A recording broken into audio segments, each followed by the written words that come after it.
आज भारत का 80वां स्वतंत्रता दिवस है। दोस्तों, आप सभी को स्वतंत्रता दिवस की हार्दिक शुभकामनाएं। आज मैं आपको बताने वाला हूं भारत के 10 ऐसे महान नेताओं के बारे में जिन्होंने विदेशों पर भारत का परचम लहराया। नंबर 10 पर आते हैं शशि थरूर जी। जब अंग्रेजी में बहस करने की बात आती है तो बड़े बड़े अंग्रेज भी अपनी डिक्शनरी बगल में दबाकर बैठ जाते हैं। साल 2015 में इन्होंने ऑक्सफोर्ड यूनियन डिबेट में जाकर अंग्रेजों को उन्हीं के घर में ऐसा आईना दिखाया कि पूरा हॉल में सन्नाटा पसर गया था। इन्होंने बिना लाग लपेट के दुनिया को समझाया कि कैसे 200 साल के ब्रिटिश राज ने 27% की वैश्विक अर्थव्यवस्था वाली सोने की चिड़िया भारत को महज 3% की कंगाली पर लाकर छोड़ दिया था। इनकी इस एक स्पीच ने अंग्रेजों के तथाकथित विकास के खोखले दावों की ऐसी धज्जियां उड़ाई कि लंदन से लेकर न्यूयॉर्क तक औपनिवेशिक है जाने पर बहस छिड़ गई। इसके अलावा साल 2006 में ये संयुक्त राष्ट्र के महासचिव पद की रेस में पूरी दुनिया में दूसरे नंबर पर आए थे, जो किसी भी भारतीय राजनेता के लिए यूएन के इतिहास में सबसे बड़ी उपलब्धि थी। लेकिन क्या आपको पता है कि इनसे भी बड़ा कूटनीतिक धमाका एक ऐसी महिला नेता ने किया था जिनके सिर्फ एक ट्वीट से दुनिया भर की एम्बेसियों की बत्ती जल जाती थी। नंबर 9 पर आते हैं सुषमा स्वराज जी। इन्होंने भारत की कूटनीति को सरकारी फाइलों के लाल फीते से निकालकर सीधे ट्विटर और जमीन पर लाकर खड़ा कर दिया। जब दुनिया के कई बड़े देश अपने दूतावासों में शाम की चाय की चुस्कियां ले रहे थे, तब सुषमा जी ने एक नया नियम बना दिया था कि अगर आप दुनिया के किसी भी कोने में हैं और मुश्किल में हैं तो भारत सरकार आपके साथ खड़ी है। साल 2015 का यमन संकट तो आपको याद ही होगा, जब गोलियां और मिसाइलें बरस रही थीं और बड़े बड़े देश अपने नागरिकों को निकालने में हाथ खड़े कर चुके थे। उस वक्त सुषमा जी ने ऑपरेशन राहत की कमान संभाली और न केवल 4000 से ज़्यादा भारतीयों को सुरक्षित निकाला, बल्कि अमेरिका, ब्रिटेन और जर्मनी समेत 40 से ज़्यादा विदेशी मुल्कों के नागरिकों को भी मौत के मुंह से खींचकर बाहर ले आई। दुनिया ने पहली बार देखा कि भारतीय विदेश मंत्रालय सिर्फ चाय नाश्ते के लिए नहीं बल्कि संकट मोचक बनकर काम करता है। पर ठहरिए, ये तो मानवीय कूटनीति का कमाल था। असली खेल तो तब शुरू हुआ जब एक शांत रहने वाले अर्थशास्त्री ने महाशक्ति अमेरिका को अपनी शर्तों पर झुकने के लिए मजबूर कर दिया। नंबर 8 पर आते हैं डॉक्टर मनमोहन सिंह जी।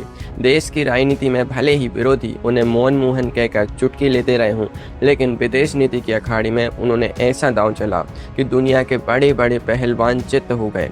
साल 2008 का ऐतिहासिक भारत अमेरिका असैन्य परमाणु समझौता यानी 123 एग्रीमेंट उनकी ऐसी जिद थी जिसके लिए उन्होंने अपनी पूरी सरकार दांव पर लगा दी थी। उस एक समझौते ने 34 साल से चले आ रही भारत के परमाणु अलगाव को हमेशा के लिए दफन कर दिया और भारत को बिना एनपीटी पर साइन किए वैश्विक परमाणु क्लब में वीआईपी एंट्री दिला दी। इतना ही नहीं, जब 2008 की वैश्विक आर्थिक मंदी में अमेरिका और यूरोप के बड़े बड़े बैंक ताश के पत्तों की तरह ढह रहे थे, तब भारत की अर्थव्यवस्था चट्टान की तरह खड़ी रही। उस वक्त अमेरिकी राष्ट्रपति बराक ओबामा ने G20 की बैठक में पूरी दुनिया के सामने खुलेआम कहा था, जब मनमोहन सिंह बोलते हैं तो पूरी दुनिया कान लगाकर सुनती है। लेकिन क्या एक सादे धोती कुर्ते वाले नेता की अंतर्राष्ट्रीय धमक ने कभी दुनिया के बड़े बड़े जनरलों के पसीने छुड़ाए थे? नंबर 7 पर आते हैं लाल बहादुर शास्त्री जी। सादा जीवन, उच्च विचार और फौलादी इरादे, यही पहचान थी शास्त्री जी की। साल 1965 के युद्ध के दौरान जब अमेरिका ने भारत को डराने के लिए PL 480 योजना के तहत लाल गेहूं की सप्लाई रोकने की गीदड़ भभकी थी, तो शास्त्री जी ने घुटने टेकने के बजाय देश से एक वक्त का उपवास रखने की अपील की और सेना को सीधा हुक्म दिया कि लाहौर की तरफ बढ़ो। विदेशी ताकतों को लगा कि कदम छोटे शास्त्री जी दबाव में आ जाएंगे, लेकिन उन्होंने ईंट का जवाब पत्थर से देकर अंतर्राष्ट्रीय मंचों पर भारत की रीढ़ की हड्डी दिखा दी। फिर 1966 के ताशकंद समझौते में जब सोवियत संघ के दबाव के बीच बातचीत की मेज सजी, तो शास्त्री जी ने अपनी संप्रभुता से 1 इंच भी समझौता नहीं किया और विदेशी मध्यस्थों के सामने सीना तान कर खड़े रहे। उन्होंने दुनिया को साफ बता दिया कि भारत स्वाभिमान से कोई सौदा नहीं करता।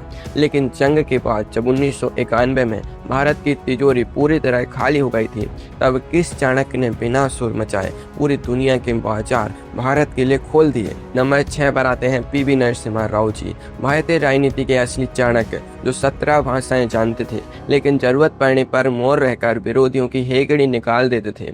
साल 1991 में जब देश का सोना विदेशी बैंकों में गिरवी रखा जा रहा था, तब राव जी ने आर्थिक उदारीकरण का ऐसा मास्टर स्ट्रोक खेला जिसने भारत के बंद दरवाजों को पूरी दुनिया के निवेश के लिए खोल दिया। उन्होंने लुक ईस्ट पॉलिसी शुरू करके दक्षिण पूर्व एशिया के देशों के साथ भारत के व्यापारिक और रणनीतिक रिश्तों का नया अध्याय लिखा। लेकिन उनका सबसे बड़ा अंतर्राष्ट्रीय धमाका हुआ 1994 में जिनेवा के यूएन मानवाधिकार आयोग में, जब पाकिस्तान कश्मीर पर भारत के खिलाफ प्रस्ताव पास करने के पूरे मूड में था। राव जी ने घरेलू राजनीति को ताक पर रखकर विपक्ष के नेता अटल बिहारी वाजपेयी जी को भारतीय प्रतिनिधिमंडल का मुखिया बनाकर भेज दिया। दुनिया देखती रह गई कि सत्ता और विपक्ष ने मिलकर पाकिस्तान के मंसूबों पर ऐसा पानी फेरा कि प्रस्ताव ही गिर गया। पर क्या आप जानते हैं कि संयुक्त राष्ट्र में लगातार 8 घंटे खड़े रहकर पश्चिमी देशों की बोलती बंद करने का ऐतिहासिक रिकॉर्ड आज तक किस भारतीय के नाम दर्ज है? नंबर 5 पर आते हैं BK कृष्ण मेनन जी। संयुक्त राष्ट्र के इतिहास में अगर किसी भारतीय के नाम से पश्चिमी देशों के राजनयिकों के पसीने छूटते थे तो वो थे कृष्ण मेनन जी। साल 1957 में जब कश्मीर के मुद्दे पर अमेरिका और ब्रिटेन भारत को घेरने की पूरी तैयारी करके बैठे थे, तब मेनन जी ने यूएन सुरक्षा परिषद में लगातार 7 घंटे 48 मिनट का ऐसा तूफानी भाषण दिया कि सुरक्षा परिषद का रिकॉर्ड ही टूट गया।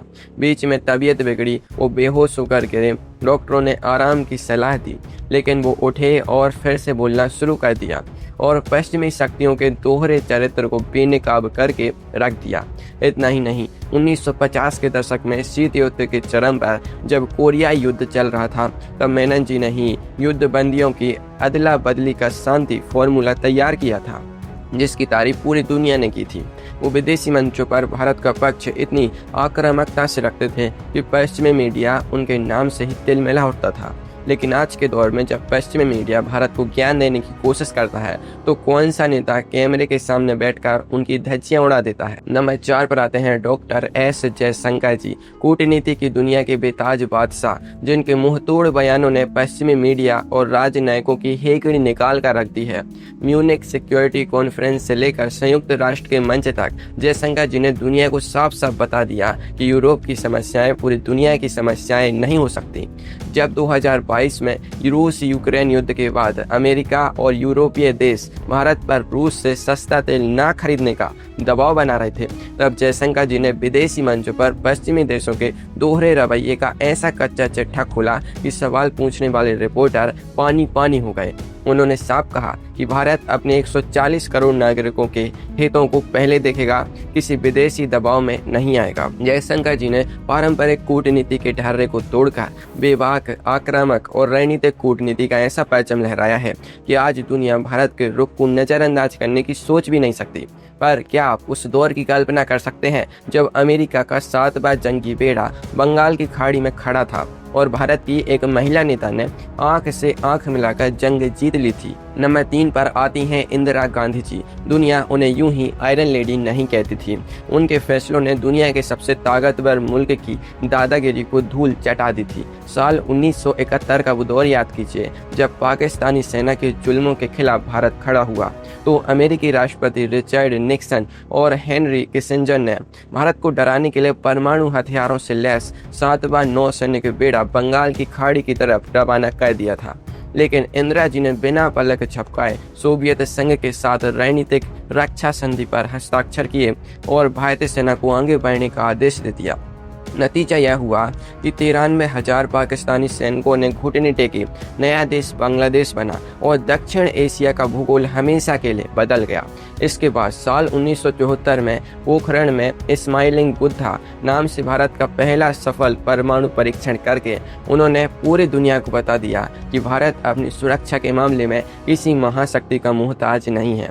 लेकिन इस कूटनीतिक आक्रामकता के बाद वो कौन सा नेता था जिसने 1998 में दुनिया भर की खुफिया एजेंसियों की आंखों में धूल झोंककर भारत को सुपर पावर बना दिया। नंबर 2 पर आते हैं अटल बिहारी वाजपेयी जी, जिनकी वाणी में मां सरस्वती का वास था और इरादों में हिमालय जैसी अडिगता। साल 1977 में जब वो विदेश मंत्री थे तो संयुक्त राष्ट्र महासभा के मंच पर पहली बार शुद्ध हिंदी में भाषण देकर उन्होंने पूरी दुनिया में भारतीय संस्कृति और भाषा का डंका बजा दिया था।